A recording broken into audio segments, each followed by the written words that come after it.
Hello. റോത്ത് എന്ന ചിത്രത്തിൻ്റെ official OTT release തീയതിയാണ് ഇന്ന് നമ്മൾ നോക്കാൻ പോകുന്നത്. വീഡിയോയിൽ മുൻപ് വീഡിയോ ലൈക്ക് ചെയ്യുക, ചാനൽ സബ്സ്ക്രൈബ് ചെയ്യുക.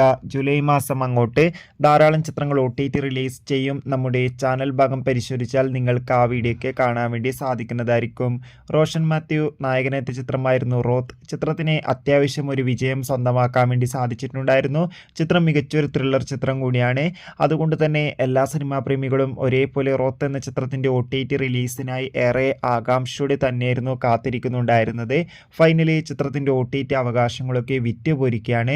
റോത്ത് എന്ന ചിത്രത്തിൻ്റെ OTT അവകാശങ്ങൾ ഇപ്പോൾ ജിയോ ഹോട്ട്സ്റ്റാർ എന്ന OTT പ്ലാറ്റ്ഫോം സ്വന്തമാക്കിയെന്ന് ഒഫീഷ്യലായി കൺഫേം ആക്കിയിട്ടുണ്ട്. ഫൈനലി റോത്ത് എന്ന ചിത്രം ഈ വരുന്ന ജൂലൈ 22-ാം തീയതി, അതായത് നാളെ ജിയോ ഹോട്ട്സ്റ്റാറിലൂടെ OTT റിലീസ് ചെയ്യുമെന്ന് ഒഫീഷ്യലായി കൺഫേം ആക്കിയിട്ടുണ്ട്. റോത്ത് എന്ന ചിത്രത്തിൻ്റെ OTT റിലീസിനായി നമുക്ക് കാത്തിരിക്കാം. ചിത്രം കണ്ടവരുടെ അഭിപ്രായം കമൻറ്റ് ചെയ്യുക. കൂടുതൽ സിനിമാ വാർത്തകൾ പെട്ടെന്ന് ലഭിക്കാൻ ചാനൽ സബ്സ്ക്രൈബ് ചെയ്യൂ. ബൈ.